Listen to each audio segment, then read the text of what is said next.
Hi there, folks. So NovaWing24 here with Stephen Hood today, of course, developer of the upcoming title Flight Sim World. So, Stephen, thank you very much for joining us today. Thank you for taking the time out. Are we going to talk all things FSW? Yes, we are going to talk all things FSW because there are so many questions, as you know, that the community has. So, let's get started. So, it's an early access product. Let's be clear about that. What are we talking in terms of early access? Because some of the early access on Steam is, quite frankly, I'm not talking about FSW so much here, but there's some of the early access is really early access, and then some early access is right before release here. So what are we talking? Where do you see Flight Sim World at the moment sitting at?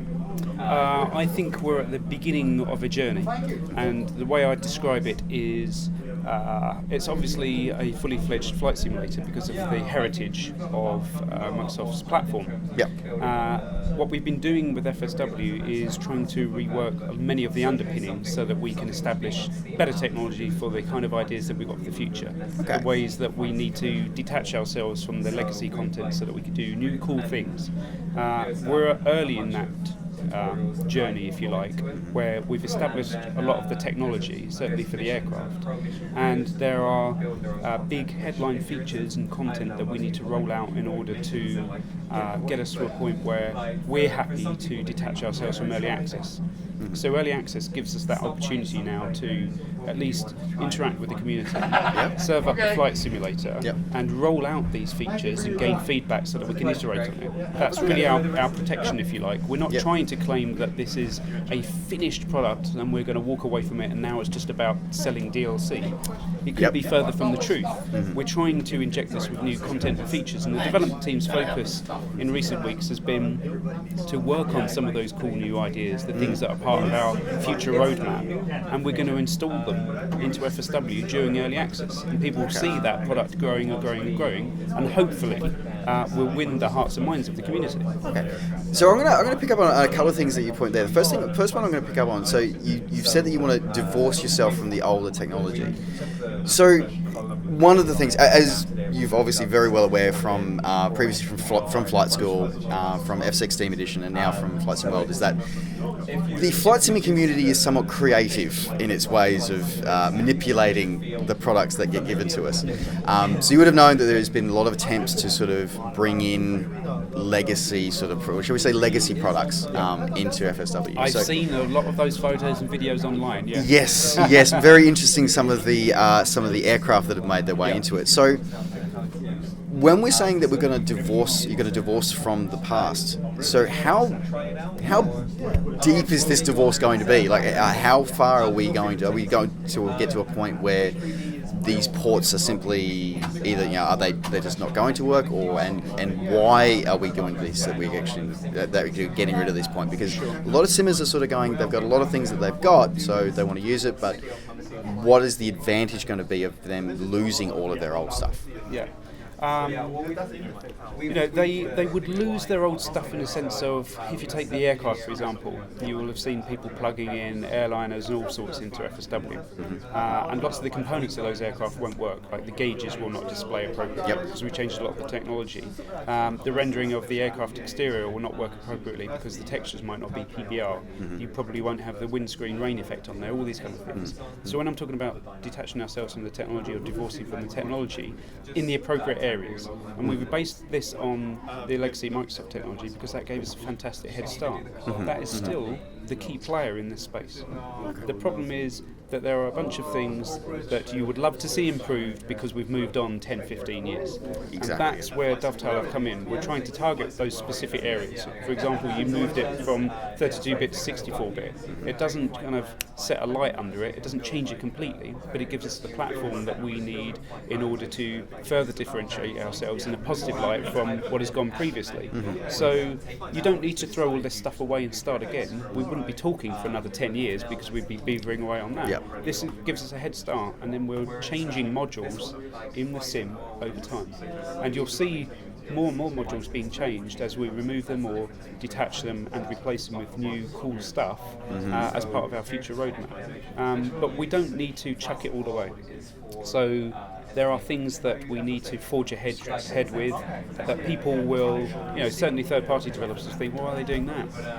All of our stuff worked previously with FSX. What about FSW? Well, I'm not trying to make an FSX, 2.0.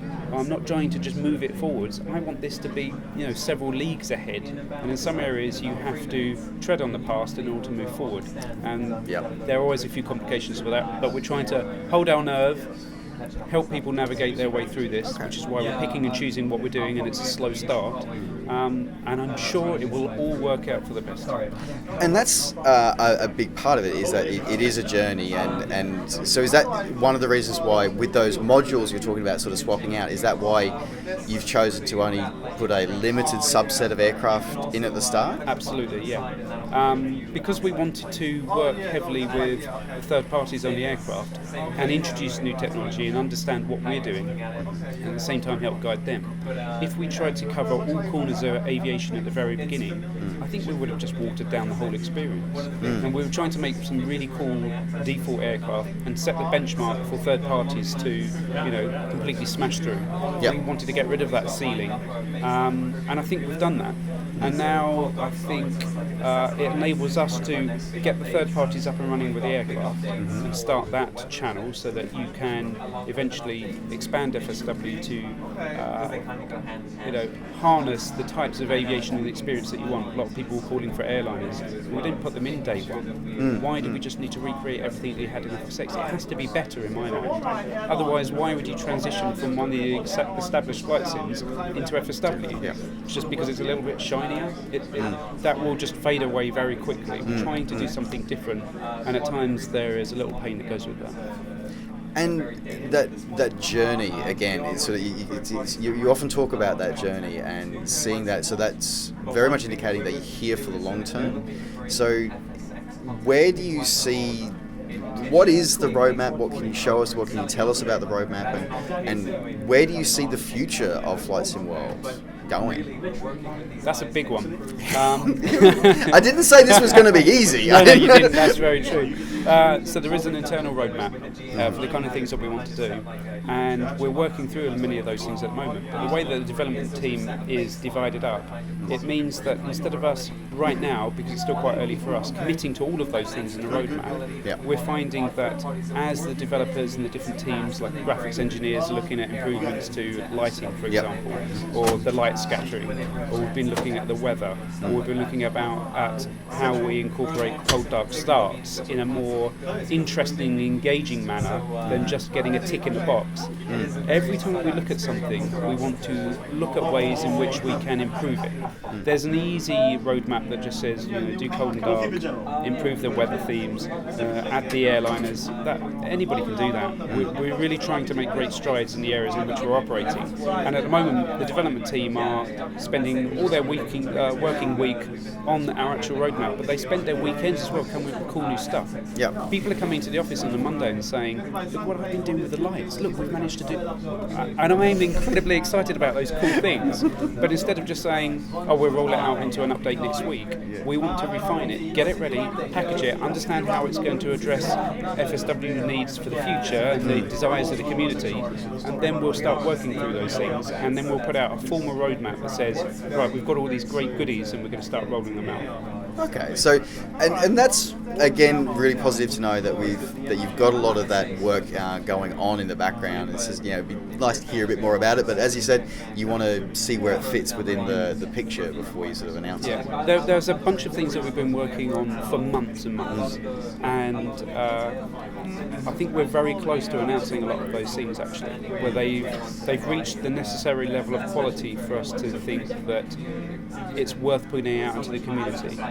Even though it's early access, there's a level of professionalism I think we want to apply to the flight simulators, so that we don't just chuck out tiny little updates. We can always do the patches, but when we roll out a new feature or a new component, like overhauling the weather system, we'll do that and it will have a profound impact on the overall simulator. And you have to pick and choose those times, and committing to it very early on. And the business is always on me saying, when are you going to roll out X, Y or Z?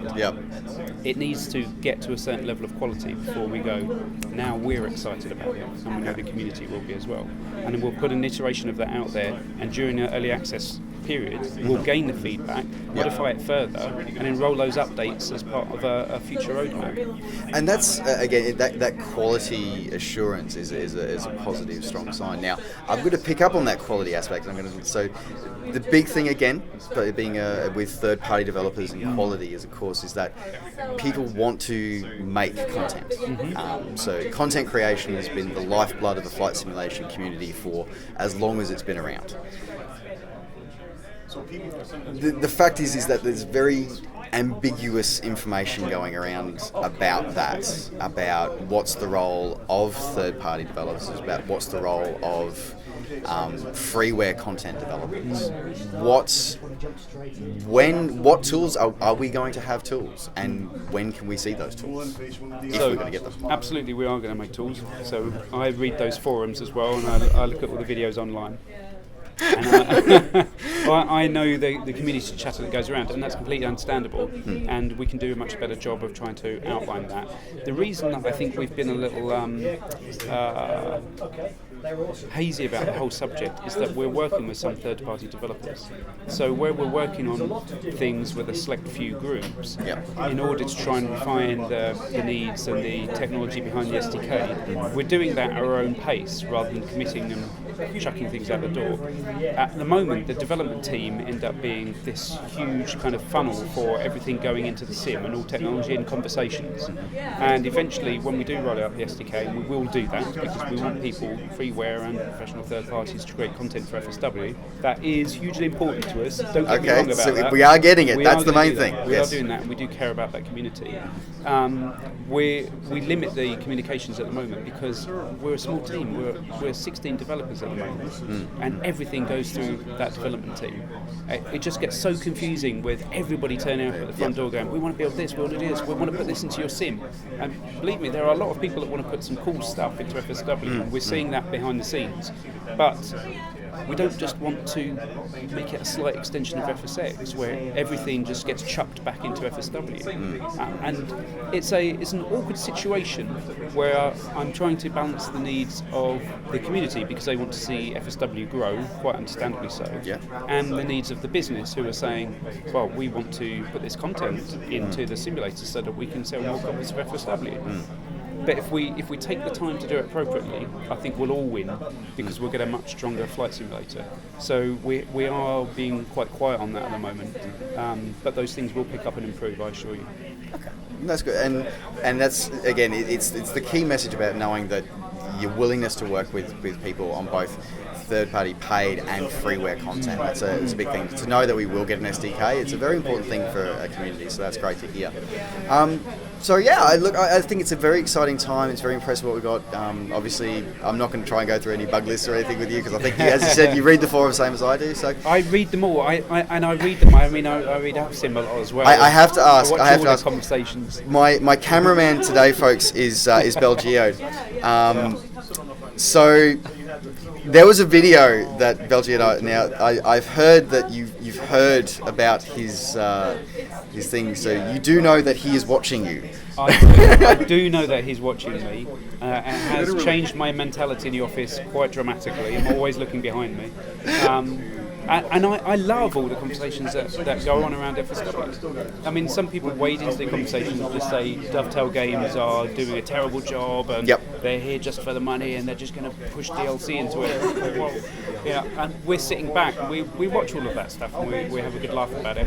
We care about what we're doing, right? And the only way that we're going to win this, and to win I mean be the go-to flight simulator, is if we make an experience in a simulator that people want more than the others. And that doesn't come just through selling more aircraft as DLC. The development team, and we spend the money internally. There's no obvious return for it in the short term to improve the core simulator to make it stand head and shoulders above the competition. And we started here right now. We're still new in this space. We've only been doing it for a couple of years. Some people have been around for a long, long time. Believe me when I say we are going to jump ahead. And I'm sure they'll be trying their very best as well. And that's great for the community. I mean, if there's great competition in the flight sim space, and I think there is now, then then great, bring it on. And I think that's a great point. Is that it shows commitment. It shows that you want to make an improved core experience, and I think that's something that is sometimes missed by other players in the field, where they overlook the core experience for what the add-on experience is. So that's great to hear that you've got that commitment and that drive to bring that to us as a community. So I want to say thank you very much to you, Stephen. Is there anything final you want to say to the audience about something, your vision, and something that maybe you want to tell them and give them a sneak peek of the future? I would like to say that one of the things that we really care about doing is differentiating FSW in a way that brings everybody closer to what it means to fly and operate these aircraft. And it's not just about the systems or the technical nature of the simulator or the graphical appearance. It's about the experience, and that can be weather, and that can be the cold and dark starts, and that can be the whole way that you go through a checklist. We're trying to be novel and bring interesting things to the space in order to give it a new lease of life. So watch for the roadmap and watch the cool things that will be rolling out over the next few weeks. Excellent. Thank you very much, Stephen. Folks, my name has been November24 with Stephen Hood from Dovetail Games for Flight Sim World. Thank you very much for joining me. Look for more videos coming soon. Take care. Safe skies. We'll see you soon.